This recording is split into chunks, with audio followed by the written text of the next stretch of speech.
would you call the roll, please? Mr. Cameron. Present. Mr. Bowman. Here. Ms. Kelly. Here. Mr. Beazle. Here. Mr. Peterman. Here. Mr. Slaughter. Here. Can we have the pledge to the flag, please? I pledge allegiance to the flag of the United States of America and to the republic for which it stands, one nation, under God, indivisible, with liberty and justice for all. Now pledge to my vest for Christmas. All right, and entertain a motion for the approval of the minutes of the last meeting. Move to approve. Second. Roll call vote, please. Mr. Cameron. Aye. Mr. Bowman. Aye. Ms. Kelly. Aye. Mr. Beazle. Aye. Mr. Peterman. Aye. Mr. Slaughter. All right. This is a time for visitors and communications. Does anybody like to address, would anybody like to address council for any reason? All right, we will move ahead to reports of officers. Fire Department monthly report. Chief Bailey. Thank you, Mayor Fox, members of council. I really don't have anything to add to the monthly report that was mailed out in your package, but I'll be glad to field any questions you might have in regard to the fire department. Obviously, want to wish everyone a happy holidays. Anybody have any questions for the chief? Move to receive and file. Is there a second? Second. Roll call vote, please. Mr. Cameron. Aye. Mr. Bowman. Aye. Ms. Kelly. Aye. Mr. Beazle. Aye. Mr. Peterman. Aye. Mr. Slaughter. All right, thank you, chief. Police Department.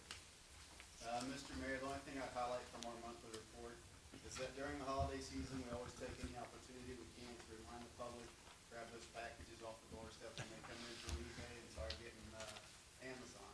We haven't had any of those thefts reported to us yet, but with 1 week left, we just always like to mention that if you can get them in as quickly as possible, then they help prevent thefts off the doorsteps. Other than that, I'll be happy to answer any questions about our monthly report. Chief Kilgore, I just had a couple of quick questions. First, you look nice tonight in your non-uniform, a little change up. Thank you. So I did not see a traffic officer report in this monthly meeting. And as you know, there's been several social media comments on traffic in town, pedestrian safety, speed, and running stop signs. Is that gonna be in the future? Will that come back with a? So there's no official report this month because the officer that filled that on a full-time basis was Nick Hoffman. He got promoted to detective. Okay. Since Nick got promoted, we've been filling that on kind of a rotating part-time basis. So for the whole month of November, we had Officer Matt Marchberry fill that position. And for the whole month of December, we had Wayne Duddle. Okay. Both of those gentlemen came from the ship, had enough manpower to allow them to be away for a month to do that. Neither one just had enough, in a 4 week time, they didn't really have enough to fill Nick's shoes with that answer report. So Sure, I for the understand. past 2 months, we filled that, we just don't have the specific report in that. And they did have a couple of complaints around town Yeah. that they were addressing and that we're working on with Mr. Dale and looking at education and enforcement. So moving forward, that can be a full-time position, going back to a full-time identified officer on a monthly basis. But for now, it's gonna be a rotating. Rotating. And the reason is we have one shift that has enough personnel that we can take someone off without creating too many scheduling problems, and that shift is night shift. So, and that Marchberry had a 1 month term, and Duddle had a 1 month term. And in January, February, and March, we're gonna look at what type of complaints we have, where they are, look at what our survey data tells us, and fill it as needed. Okay. So it's just a more flexible position Sure. now than it was, 6 months ago. Good. All right, thank you. Any other questions for the chief? Move to receive and file. Roll call vote, please. Mr. Cameron. Aye. Mr. Bowman. Aye. Ms. Kelly. Aye. Mr. Beazle. Aye. Mr. Peterman. Aye. Mr. Slaughter. Aye. All right, city administrators report. Ron? Actually, I just, a couple of updates on some meetings that took place in our 2018 street program. We did have public inspection on the reconstruction of Pentland, Sabre, and David. That occurred last, I'm losing track of time, last Thursday. Last Thursday evening, and we really only had 2 individuals that were residents on the street approach us. Their requests were pretty minor, and we were already aware of a couple of the issues. But we did meet with our contractor. We did develop a punch list for them, and we feel comfortable. The workmanship was very good. There are a few outstanding items on the punch list, and they did run late in the season. So we are wrapping up kind of final completion for expectation for this year. Some of the items will be deferred until next year. Obviously, the restoration and reseeding will have to be revisited. So we'll withhold payment for any of those items. And then we'll be doing apportionment ordinance for the assessment on those that you'll see in January. And of course, that project was a reconstruction, so there is no actual finalization of numbers because it was based off an estimated assessment if it were a straight resurfacing project. So that number didn't change. So we'll be formulating that apportionment ordinance for consideration of council next year. The other meeting was the North Fort Thomas Avenue Public Sidewalk Grant. We held that meeting in this room. That was at the end of November on the 28th. We had about 20, 25 residents. The Public Works Committee Council also held that meeting. Our consultant was on doing presentation at that time with our residents. And then there were stations set up where they had an opportunity as the residents to interact with staff and our consultant to look at the design as it was very specific to their property. We were able to ascertain a few items that maybe needed to be addressed. But overall, the response was very good. So that project's moving forward with final designs being considered by the Department of Highways. So that Ron, will put just us into next year. out of curiosity, on the sidewalks, so do they contribute to easements, or are they paid for? Well, if there's two types of easements on that project. One would just be for construction only. Yeah. And typically that's a contributed easement and then a permanent easement, and that's negotiated. Okay. So part of that's federal funding, so the grant requirements for that is that they'll have a subcontractor, our consultant, and they have to negotiate with each individual property owner for any type of easement. So that process could be lengthened based on any conflicts with individual property owners. And then they're arbitrated out to fair market value and eventually get to the closure of obtaining the necessary easements. Okay. I think there's only 2 or 3 that are permanent easements. The rest are just construction easements. Yeah. Okay. Thank you. The only other item I had to report, we do have a January 2nd council meeting, and we have our elected council members in the audience, so everyone's invited to our January 2nd meeting. The focus of that meeting will be to do our swearing-in ceremony, and then we'll talk a little bit and start rolling up our sleeves on our community plan, comprehensive plan. So the mayor and I will be initiating that conversation with the new council and kind of moving forward with what our direction will be with regard to implementation going into next year. There might be a couple of other items of business, but obviously it's only a couple of weeks away. So we don't anticipate a large agenda other than just having that kind of conversation. So please mark your calendars for the 2nd.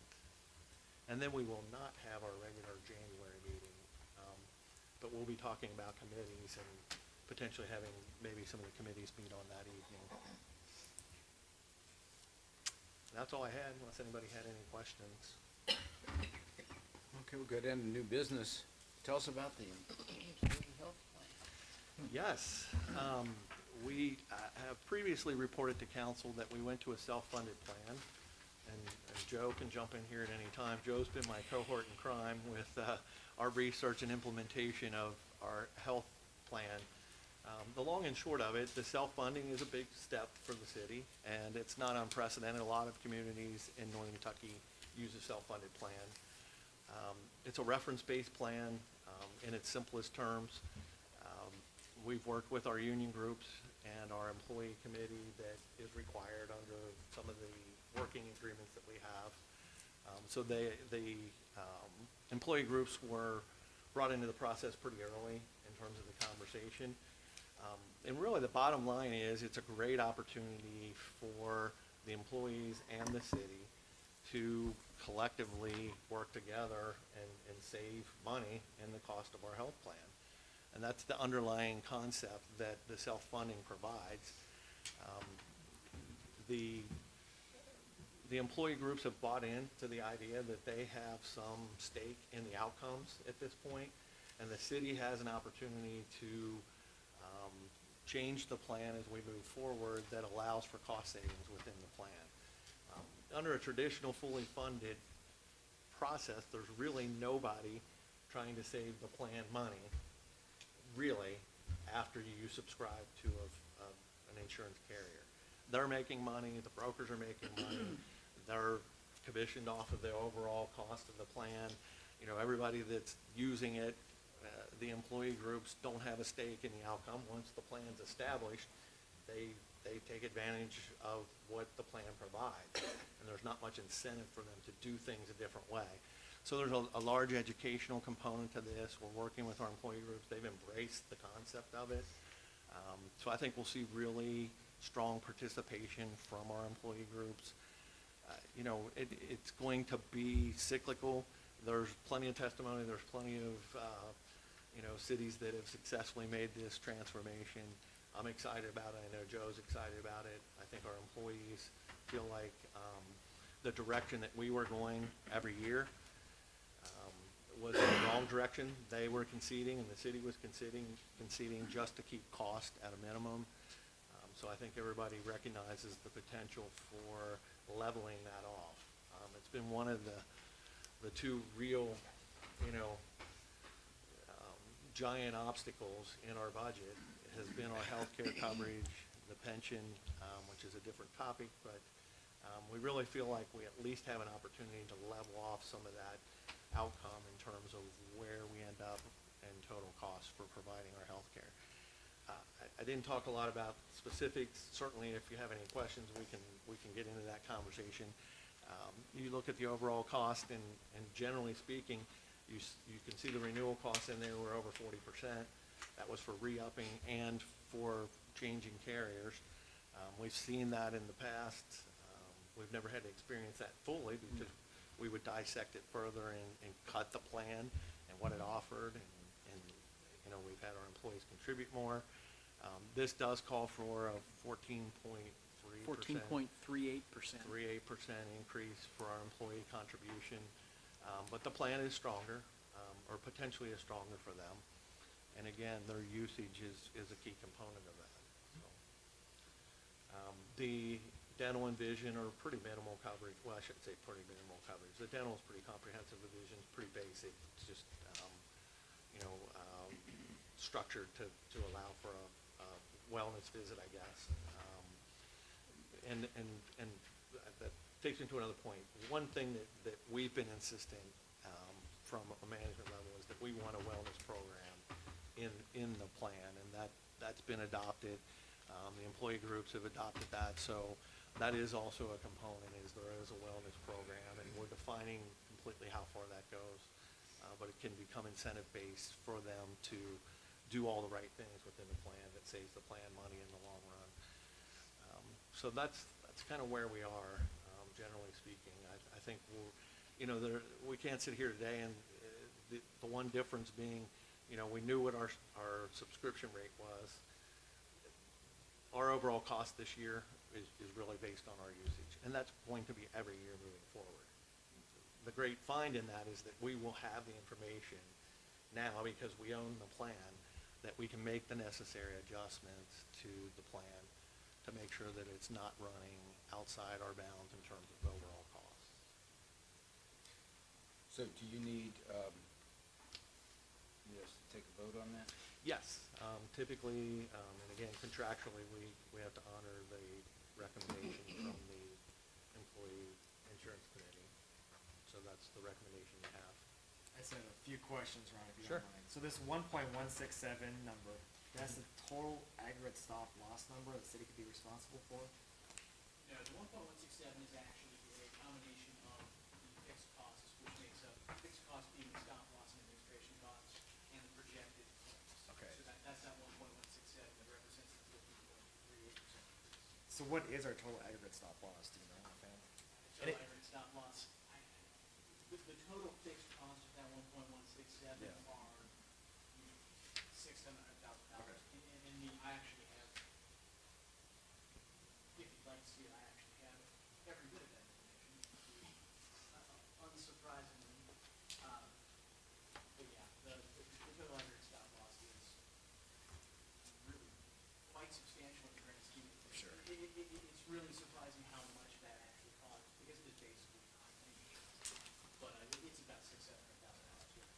Is there an individual stop loss? There actually are individual high payment lasers, so to speak. The specific deductible for each employee is set at $50,000. So under most normal circumstances, the city covers up to 50. The stop loss goes up to that. There are individual high claimants they assign higher numbers to, and we do have a few of those based on previous experience. So that's the standard stuff. And again, we now have the opportunity to know that information and react to that information. So the laser liabilities are specific to high claimants that may or may not continue in the future. But you'll know which ones will and which ones won't. No, I'm a big favor of the plan, I think. I love the data part of it, getting the analytics and looking at future forecasts. The one part, I did not see the prescription benefit. Will MedBen select a prescription provider, or is that gonna be another The contract? prescription provider is actually Integra, is the name of the company that administers the prescription benefits. It was chosen, it's one of the standard providers that Cheryl Morgan uses Okay. for other uses.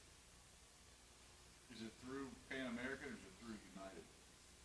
It is through none of the above. We didn't sign up to have a network to administer anything. So these plans work both reference-based and PPO-based. PPO-based one is where you actually do lease a plan from somebody. We did the quotes to lease a plan from Cigna that was comparable to our current plan.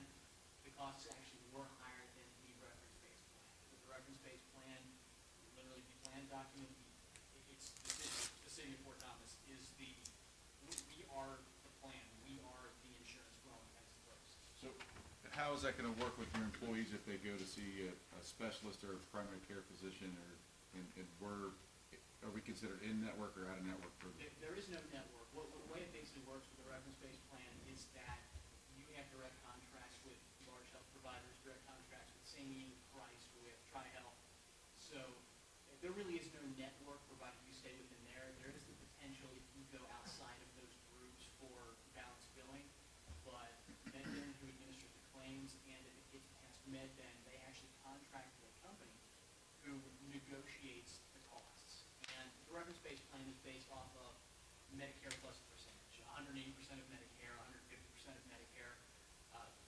The overwhelming majority of the time when there's a balanced billing issue, the provider takes whatever we would give a Singing or a TriHealth. Who negotiates with the providers if they're gonna accept the insurance or not? MedBen to start, and then the company that MedBen contracts with, MedBen cannot resolve it. So are you satisfied with what the physicians that you're gonna be able to go to as a, okay. No, the number that we were quoted from Cheryl Morgan, it was really a comforting number, was that the city of Covington, with roughly 300 covered employees, has been on this plan for a significant period of time, 18 odd months. And those 300 covered employees have produced a grand total of $1,400 in balance billing across the entire plan in 18 months. Wow. It's something that we basically said we're going to cover in balance billing. It should be minimal, and even if it's not, we will cover it. But we're not expecting a lot of balance billing in these situations. I think historically, and we've done a lot of research and worked with other agencies about their historical, I mean, you're gonna see, we're going to experience years where our claims are higher and we're going to experience years where they're lower. But overall, they tend to create a level that you can, kind of count on it as far as budgeting. And to that point, we actually create a separate fund. So the fund is created to fund health insurance, and so there's an accumulation into that fund based off of your data, and we have that data continuously. Previously, our employees would file Form FIRE, which gave information about their specific coverages necessary for their families or the individuals, and then the companies would bid based off of that. We have all that information all the time now, so it's our responsibility to work with Cheryl Morgan to create a plan that doesn't put us out of bounds with overall costs. Joe, how will that be reported on our financial statements, that fund? The fund, it can be done several ways. Newport, when I operated the self-insured plan in Newport, we treated it as a separate fund. It actually, when wasn't a separate fund, it was the separate health insurance fund. There are other places that actually just run it as a portion of the general fund and actually post the expenses to the individual accounts. I have it set up to run that way right now. That it'll effectively be it'll be a separate bank account so we can track the ins and outs. I have it set up right now as an extension of the general fund per se, with all of the expenditures broken out by line item. So right now, they'll just be in the general fund. It's really six of one, half dozen of the other, depending on what information we want to see and how that works out. Yeah, I mean, my initial reaction is that we would really want it as a separate report, ultimately like Newport. Oh, yeah, but we'll be able to track the Right. claims We'll will have come the in information. regularly, and we'll have all the claims information. So tracking the individual claims and getting that all-in number for the entire year is not going to be difficult, regardless. Okay. All right, good questions, guys. What kind of action do you need on this? Approval? Approval of the recommendation for the plan. Move to approve the recommendation. Second. Roll call vote, please. Mr. Cameron. Aye. Mr. Bowman. Aye. Ms. Kelly. Aye. Mr. Beazle. Aye. Mr. Peterman. Aye. Mr. Slaughter. Awesome, thank you all. We're down to Finance Committee reports on disbursements. Report of disbursements November 17th through December 14th, 2018. General Fund, $287,993.61. Power Park Fund, $86,126.08. Public Works KDOT Fund, $225,174.17. Reoccurring Debt Service Fund, $1,140.88. CBD Revitalization, $3,426.79. Waste fee, $91,225.34. Police and Fire Pension Fund, $1,481.57. Total, $696,568.44. We, the undersigned members of the Finance Committee, recommend that warrants numbered 4830 through 4965 be approved and the treasurer be authorized to issue checks for their payment. Mr. Peterman, chairperson, Ms. Kelly, member, Mr. Beazle, member. Move to concur in the recommendation. Is there a second? Second. Second. Roll call vote, please. Mr. Cameron. Aye. Mr. Bowman. Aye. Ms. Kelly. Aye. Mr. Beazle. Aye. Mr. Peterman. Aye. Mr. Slaughter. Aye. All right. All right, we have an ordinance 025, 2018. Ordinance 025, 2018, an ordinance accepting the recommendation of the Fort Thomas Planning Commission and approving the statement of goals and objectives to be used as a guide for the preparation of the update of the comprehensive plan. That the statement of goals and objectives to act as a guide for the preparation of the update of the comprehensive plan is adopted by council. That is the second reading. We need action on that? Yes. Entertain a motion? I'll move to approve. Second. Roll call vote, please. Mr. Cameron. Aye. Mr. Bowman. Aye. Ms. Kelly. Aye. Mr. Beazle. Aye. Mr. Beazle. Aye. Mr. Slaughter. Aye. Okay, we have a couple of resolutions.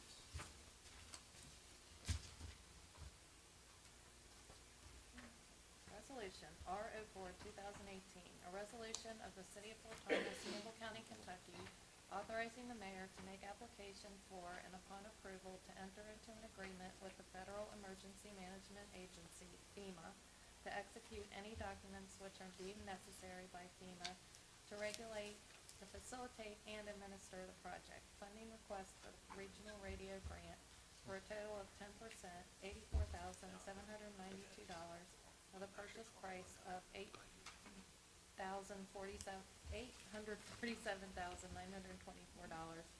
and to act as the authorized correspondent for said projects. Ron, give us background on that. Yes, and with the chiefs, that's a big number. That's a regional application, and somebody just asked me the question about who writes those grants, and I think somebody with Greg wrote that one, right? Yeah, well, Is he with the fire? Greg assisted a lot of us, but Greg was primarily the main grant writer. Greg Schultz, retired Captain Schultz. Yes, He's still doing that for us at the Campbell County Fire Chief's Office. right. So it actually originated from the fire chiefs. This is for the 800 system, and I think we applied for this previously, and we are reapplying, so.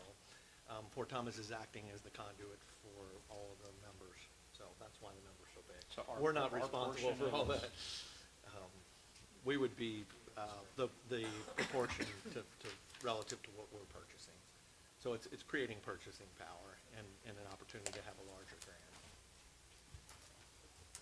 So Ryan just had a question on the actual number. So on the resolution, it says 847,924. On the letter, 932,716. Are those referencing different total purchase price numbers? And the actual grant is for $932,716. Yep. Okay, and we're asking for the federal government for $847,924, and then the city picks up the other $84,792. It should add up. So that 84, okay, It should add up. You had a spreadsheet, Mr. Bill, for one of these spreadsheets. yeah, that does add up. I see what you're saying. See what we're saying? So Yeah. then in each department there, as you can look in the middle of that spreadsheet, it says match by department. Right. It's a little bit more, but that covers, it's 85,000 of what you see, like Alexandria, Bellevue, Dayton, Central Campbell, on down, that's the numbers there. 100 of Bellevue or something. So, yeah, that's why.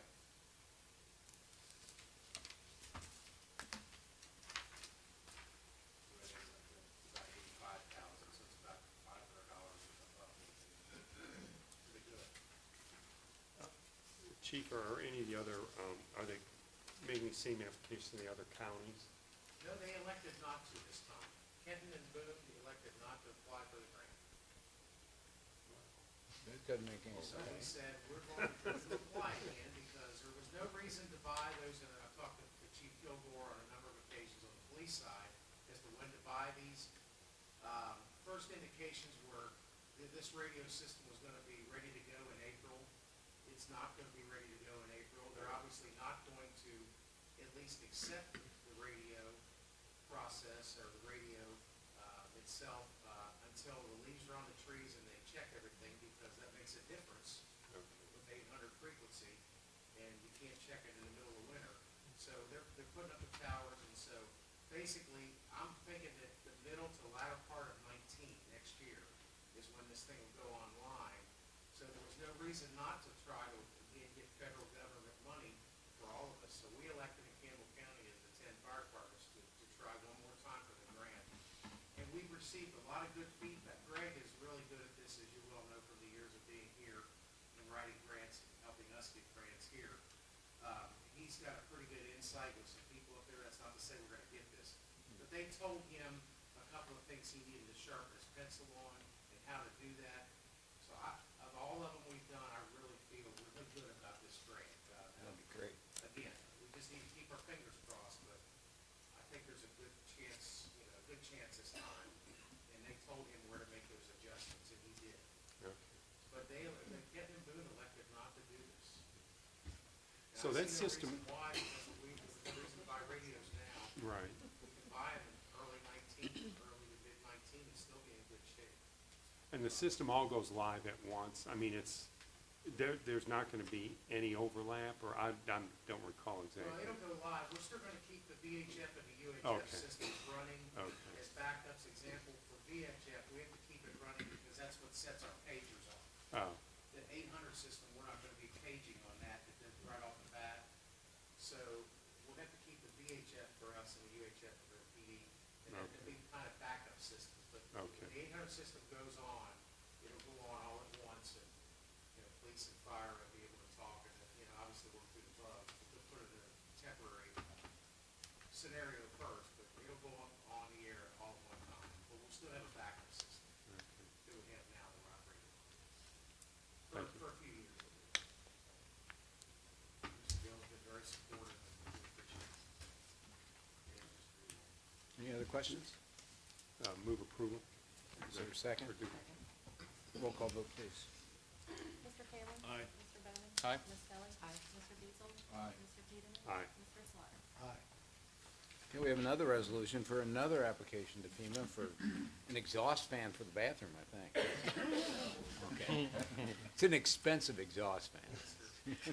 Resolution number R05, 2018, a resolution of the City of Fort Thomas, Campbell County, Kentucky, authorizing the mayor to make application for and upon approval to enter into an agreement with Federal Emergency Management Agency, FEMA, to execute any documents which are deemed necessary by FEMA to facilitate and administer the project. Funding request for a house exhaust system for a total of 5%, $2,666, with a purchase price of $53,334, and to act as the authorized correspondent for said projects.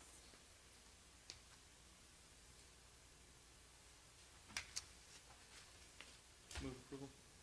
Is there a second? Any discussion or questions? I think just the, second paragraph, correction of that. The figure. 5% and the number, yeah. And the total number, the 847.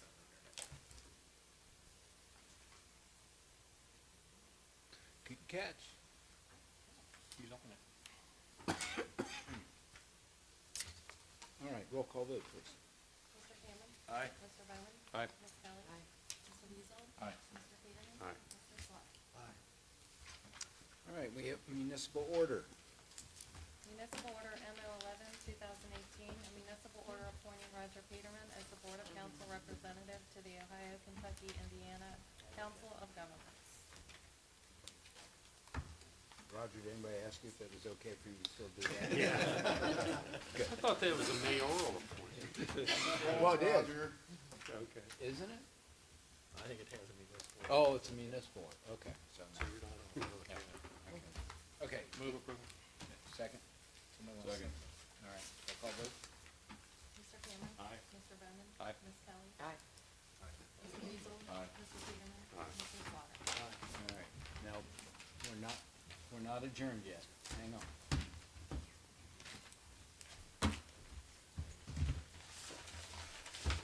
We're gonna do this a little different way tonight.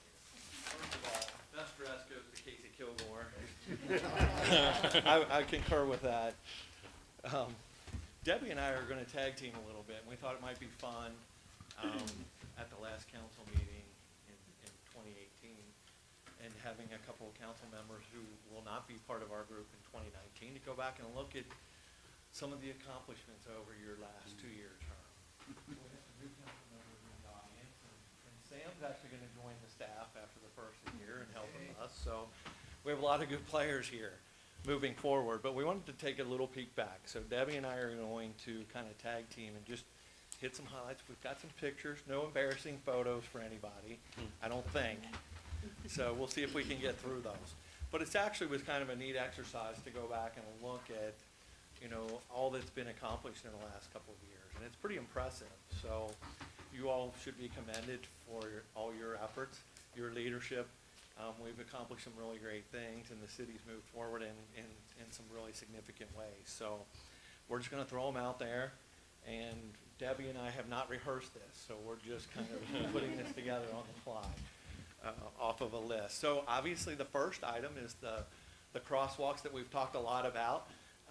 There's a picture of the Moyer Crosswalk that complements the rebuilding of Moyer Elementary School, which is pretty cool. That's where we're headed with some of the other things in our safety initiative. And we have some pending approvals from the state. I talk to them regularly. It's actually at the central office in Frankfurt, awaiting their final approval. The locations have already been approved by District 6. So the rest of those are moving forward, and we'll be scheduling those. But that was kind of our first step. But we've done a lot of promotion of that, and it was the feedback that we got in all of our community plan updating. People really feel like that's an important aspect of what our community is, how walkable we are, and the priorities of having safe crosswalks. The North Fort Thomas Avenue Sidewalk Grant, $592,300 grant. That's significant. There's been a lot of conversation in the time that I've been with the city about this specific piece of sidewalk linkage. And I know for some that have been on council for a long time, there was a study done about all the missing links.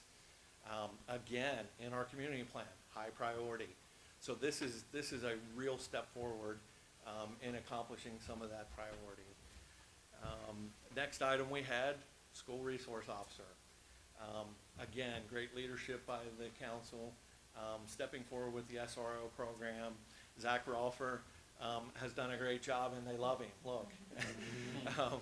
And it's been a great program. I know the chief would concur. It's a great use of our resource with Zach and/or moving forward any officer that steps into that role. Really important work in the climate that we have today. So we're very proud of that. You can jump in any time. Also in the police department, you all met Rexo at our last meeting with Detective Roland. Our participation in the Northern Kentucky Strike Force, drug strike force, has great benefit for the region. It's very important work, and again, your support of that program and his participation and allowing the K-9 to be a part of that. I know Mike's excited about it, and the department will benefit from having Rexo as part of our family. So moving forward, that's who we are. The next item, never to be understated, the acquisition of the VA homes. I went back in preparation for tonight and just looked. The first information, that stack right there, we had a little fun with that. That actually is all Alexander Circle stuff, but that's just from when I've been involved in it. So there's probably another stack that big in files in my office, going back to the beginning. 2002 was the first correspondence. Jeff Earlywind deserves a lot of credit for that, working with city council at that time. And it crawled, and it inched, and it started to grab. In 2004, they actually got first legislation passed, and it was the CARES program that authorized the VA to actually be able to sell property. Their first thought was, and I'm giving a little bit of history that some may have heard, but their first thought was, if we can sell these, we can get some money. And they had a project which has since been completed for their parking, and it makes specific reference to use at their facility in Cincinnati by the Cincinnati Zoo when they negotiate property with the Cincinnati Zoo to expand their facility over there. And then obviously the enabling legislation, Senator Bunning and Congressman Ken Lucas were instrumental in really pushing that in 2006. So we're only up to 2006, and they just said, well, if you're lucky, you'll get a chance to ask the question. So here we are 12 years past that before we really got to this point of asking the question and actually getting something completed. As late as last year, we signed off. We actually acquired the properties last year, and then this year we sold them. And we all know what's going on there and how much success they're having in getting them rehab. You're not supposed to be there. That picture we took with all the guys up on the roof. I don't know if you can see them up there, but they scare me because that would not be me. They're handing water bottles to each other like it's no big deal. But there's a lot of work occurring out there. The sales have been really strong. Nothing but good things to report out of there. You're not supposed to be there, but you can sneak up there and take a look. It's pretty impressive now because there's a lot of work going on. The next item we have is the Charters of Freedom. And we have some pretty cool pictures. Some of these are mine, some of them are other contributions. I try to snap photos when I can. Our crews did a lot of the work there, but the Charters of Freedom, obviously, the Haas family was a big contributor to this, as well as a number of other individuals that chose to contribute to this. It's a great place in our park, and it's becoming kind of a centerpiece for some of the other things that we're thinking about doing. But the Charters of Freedom was a pretty big effort, and you can see the progression of it. I will say this, and I think I mentioned that when we unearthed to put the seat wall, we actually poured it on the floor of the old hospital. The other thing I'll say is these are never going away. If you look at those, they are permanent beyond all of us for a long, long time. So they are there to stay. But they're pretty impressive. You can see that they're already being utilized for teaching. And also our Veterans Day celebration that we have created. We've taken the opportunity with the Charters of Freedom location to really do justice to honoring our veterans.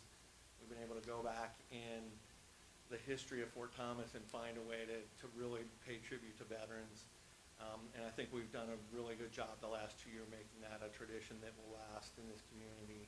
And it's really important. We named Veterans Way for the drive leading to the museum. And John Slaughter was our initial speaker. There We'll you never go. forget that, John. Exactly. That's what, that'll be my memory of you being on council, is that you started that tradition for us. And did a great job. And actually, There you are. and John's, we asked for a copy of his speech. It was very powerful. And it's actually going into the vault when we finally seal the vault, when you all give me your write-ups that you all owe me still.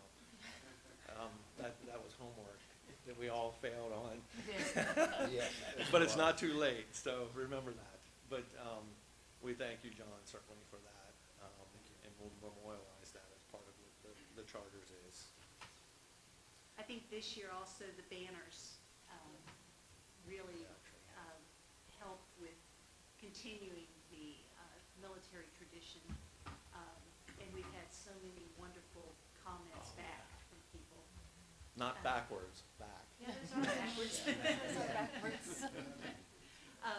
In fact, there was a letter in my mailbox today from someone who complimented the program. We have 20 more banners ordered that are going to be printed in January. They're going to go live, hopefully down Grand Avenue toward the hospital. So I'm really glad the community has really embraced it, and I think that it's one of our more successful ventures. Actually, she understated that a little bit. We've had an overwhelming response to the banners. And in fact, we have chosen to leave them up through the holidays with no comment as to why we've done that. I think people have really embraced what that means, and that's pretty neat. A couple of other items, and some of these are not as glamorous as others, but you know, are not belittling the fire department. And they're not all in that picture either. We didn't get a full picture of you guys, but we did have other grants that were successful. The SCBA grant was $130,000, which was really big. I mean, you all know our budget, so that's important that we do those things, thanks to the fire department. And also, the ISO rating was lowered to a 2 rating for the first time. And again, congratulations to the fire department, with a lot of that had to do with their efforts there. Some ordinances that you passed, the vacant property ordinance and the code enforcement ordinance have both been originated in the last year. We'll have first meetings with the committees that you appointed for the code enforcement board at the beginning of the year. So we're excited about those tools and what they can represent to the community. You have a picture of the armory work. That doesn't look very glamorous. And quite frankly, when I say this number, I have to swallow hard for this with the amount of money that was spent there. But it was really, really important that we do the work that we've done this year. With your blessing, that work with the tuck pointing, which is significant, that doesn't show in a photograph, and we take a photograph that gives it justice. The roof replacement, the work that was done on the mess hall, with the roof replacement and all the high work that was done there, the tuck pointing that was done over there, very significant. If you get a chance and you walk up and you look, if you haven't seen it prior, you might not appreciate it quite as much, but the warm, safe, and dry protection of those historic buildings is a really significant thing to this community. You know, I can say with great confidence, this community couldn't afford to replace those buildings as they stand, and offer those to our public. So they're significant from a historic perspective, and they're significant based on what our community use is. And getting to this point allows us to start to think about what other things we could be doing in those buildings, and that's exciting to think about. We spent $508,699 on that, but we also, for the first time, used the historic tax credits, and we got $54,301.90 because we wrote the tax credit That'd be wonderful. application. So that was a coup for us as a city. And I will also point out that in your budget, pending and scheduled for May, going back to the Armory building, we will be refinishing the floor in the Armory building. So that'll really brighten up the floor and protect the floor, which is really important. But on that and this all wasn't done in the last 2 years, but really in the gymnasium, we've added restrooms, we put new rims, and glass backboards, we put a new HVAC system in that, or I should say heating, there's no air conditioning in there, don't get ahead of myself here. But the heating system was replaced with forced air units in the gymnasium. So really, when the floor's finished, the gymnasium portion will be pretty well upgraded to maximize the use of that, and that's a good thing. It will be, and this is new news, the building will be closed on the gymnasium for a month to do that floor in May, is when it's scheduled, May of next year.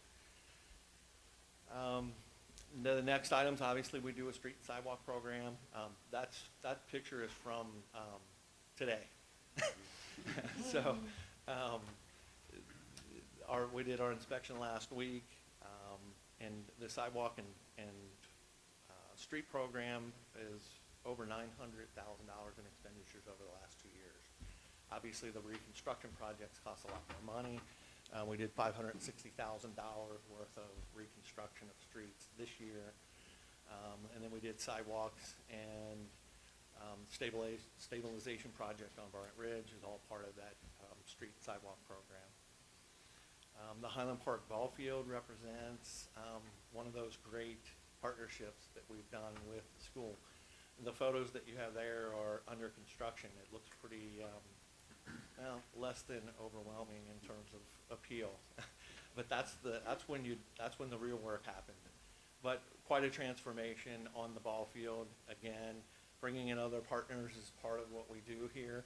Working with the schools, working with the knothole groups and others that contribute to those is really important, and we've done a really good job being stewards of our money and leveraging it with other agencies that have common interests. So we're pretty proud of all those things. SD1 has been a partner. We've done upgrades of our storm sewer systems on Custis, Elsmar, Highland Avenue, and Cathy Lane in the last 2 years. Again, leveraging monies. And you all are approving those things as they come through. And then the sesquicentennial, I'll let Debbie talk about that. Obviously, we took a visit backward to where we've been, so. Well, obviously, you only get to be part of city council once every 50 years for a sesquicentennial or bicentennial or centennial, and you guys were it. And I really appreciate the support because whether you attended or not, the support for the expenditure of funds, the support for letting us use facilities, this one was huge. And that Farm to Fork dinner was quite the event. Which brings us obviously sadly to the passing of Colonel D.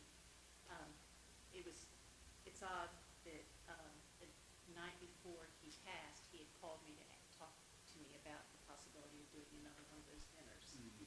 So looking at that's kind of sad, but that dinner was something that I don't know that anybody will forget if you were there. And I hope that we will get to do it again one day. We're not going to wait 50 years, though. No, we can't, for some of us anyway. But if they do, I hope they do it with the memory of that. That was a very fun night. If you'll recall, the fundraising part of that went to the statue of General Thomas. And in the next few months, we will be putting that statue up somewhere in the park.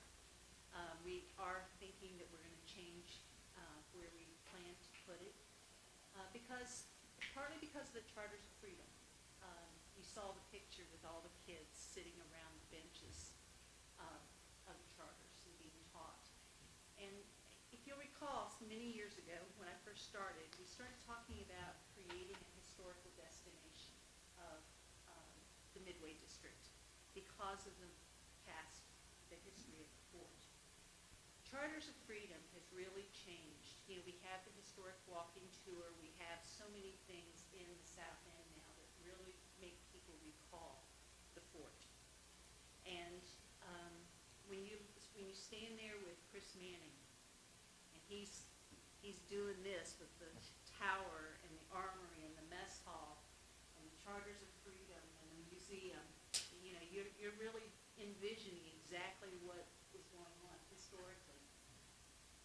we got to thinking about that general.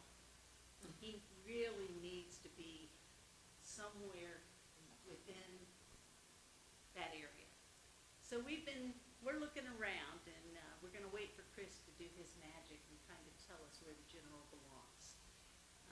So in the next few weeks, hopefully we'll be showing something else to you and letting you decide what you think from whatever he decides. But anyway, General Thomas is going to be arriving. I saw what he looks like right now. Last night I got a picture of him. He's enormous. So I'm looking forward to that this summer.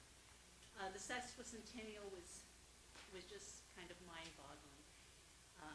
Remembering our past, bringing us to today, and then looking toward the future, which brings us to the visioning. Which is where we are next. So you all will receive a final document of this. This is up for final approval Wednesday night with the Planning Commission. And you all will be receiving this at our January meeting, and I talked about where that starts us. So the sesquicentennial was great. Looking back, and obviously we're to the point of looking forward and exciting things. So we had a couple of photos we had to try and embarrass you all with. But we certainly appreciate John and Lisa and your tenure on council. We know you won't disappear in our community, but we won't see you at our council meetings in those chairs in moving forward. But we appreciate everything you've done. And I think the mayor has a presentation of our parting gifts. But really, truly, I mean, it's impressive when you sit here and talk about all the things. And this is just within the last 2 years. So pretty impressive things. There's our holiday walk. The tree came out of the front yard of the Dill family. That's my son in the picture with me. And the tree was smaller than him when we moved into our house, and it outgrew the front yard. So we take those contributions every year from residents in the community, usually with the trees, but pretty happy with the fact that that one was ours this year. But congratulations to all of you for a great 2 year of accumulation of great work. So I will be the first to give congratulations. And Lisa and John, we need you to step in the front so that we can get another picture of you, so that we can use it. It can and will be used against you later. Later, all right.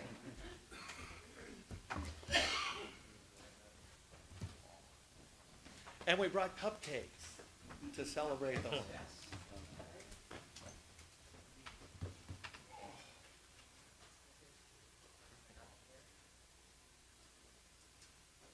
So Lisa, City of Fort Thomas, Councilman, 2009 to 2018. We give you a clock, so you'll know Monday nights at 7 o'clock, but you don't have to be there. Anyway, congratulations. Thank you. Thank you so much. You'll be back. Good, that's great. Okay.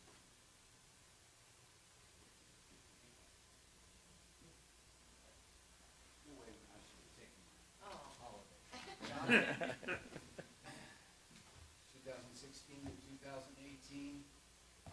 Again, you don't have to, now you don't have to come to council. Thank you. Anyway, thank you very much. Absolutely. Pleasure, sir. Thank you very much.